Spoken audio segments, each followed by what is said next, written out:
Hello guys, this is Syed Muhammad Waqas. I'm back with another video. In this video I will tell you guys about the HVAC design engineer job responsibilities. If you have seen my last video in which I have described the job responsibilities of mechanical site engineer. So as a freshly graduate hired design engineer maybe does not know much that what job and work will be assigned to him. So this video is very important for those who are freshly hired and don't know much about the job responsibilities of HVAC design engineer. So let's start. Basically, HVAC design engineers perform load calculations to determine how much heating and cooling power various equipments must put out in order to heat or cool the spaces when needed. So this is the one of the major tasks of HVAC design engineers, to perform heating and cooling load for a particular building. For commercial building or for residential building, you have to perform these load calculations. And second point is HVAC design engineers calculate ventilation requirements based on type of systems needed. So after performing the heat load calculation, this is also another task for HVAC design engineers, to perform the ventilation calculations or ventilation requirement for the particular space. And the third one is HVAC design engineers coordinate and collaborate with architects and engineers when designing heating and cooling system. This is very important, to coordinate with architect engineers, because while designing your HVAC system, when you are performing heating and cooling load calculations, you need several parameters that needs to be get from architect engineer. So for example, when you are calculating the heating and cooling load for a particular space, so you need to know the U values used in your cooling and heating loads. So these U values comes from the material is going to be used at site. For example, for door U value you need to get it from the architect. So all these U values like door, windows, roof, slabs, floors, everything you need to get from the architect engineer. So that's why it is very important to collaborate with architect engineers to get the U values and use that U values in your heating and cooling load calculations to perform heating and cooling loads. And the fourth one is HVAC design engineer determine cost for heating and cooling systems and write up detailed budget estimates. Basically, when you are hired by small companies, they will give you each and every task, whether it's related to estimation, designing. But when you are working for a big company, you will purely work for HVAC design. So but sometimes you have to perform this estimation also. And the fifth one is use calculated data to select equipment that is suitable for a specific job. So when you are performing the heat load calculations, you will calculate the CFM, the airflow rate. So based on your CFM or airflow rate, you need to select equipment.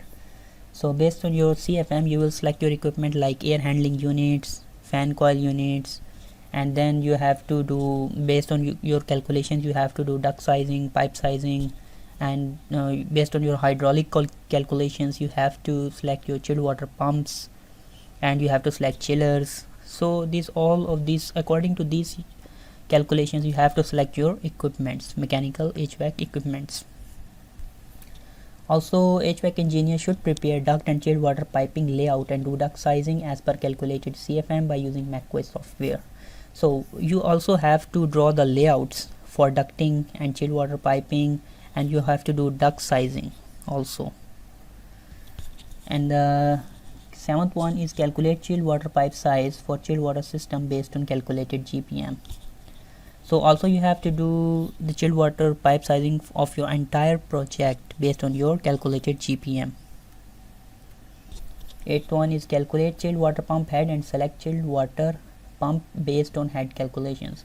So basically you have to perform the hydraulic calculations to select your chilled water pumps, primary and secondary chilled water pumps. Also you have to select chiller based on your calculations. So this is very important point. You have to perform the hydraulic calculations to select your chilled water pumps, primary and secondary, and select chillers. Perform static pressure calculation for selection of air handling unit fan capacity. This is also very important. Once you finish your heat load calculations, you have to perform the static pressure calculation based on your duct layout. According to duct sizing or duct layout, you have to calculate the static pressure.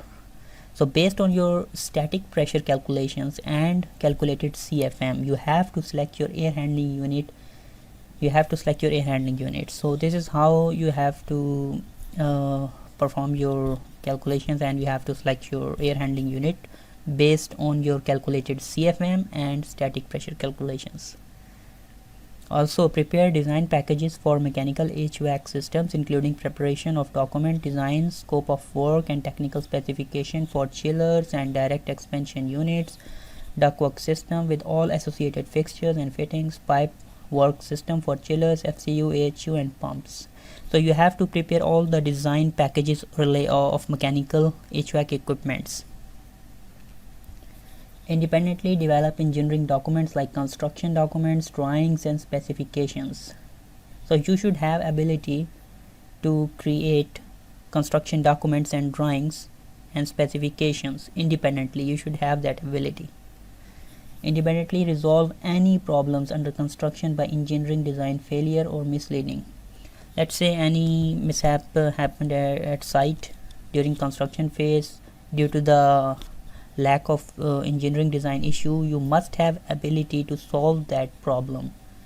You should solve this problem, and then manage multiple projects throughout planning, design, bid, and construction phases. So you should also have ability to handle multiple projects at same time or throughout each and every phase. Like you have to go through the planning, design, bid, and construction phases. So these are the job responsibilities of HVAC design engineer.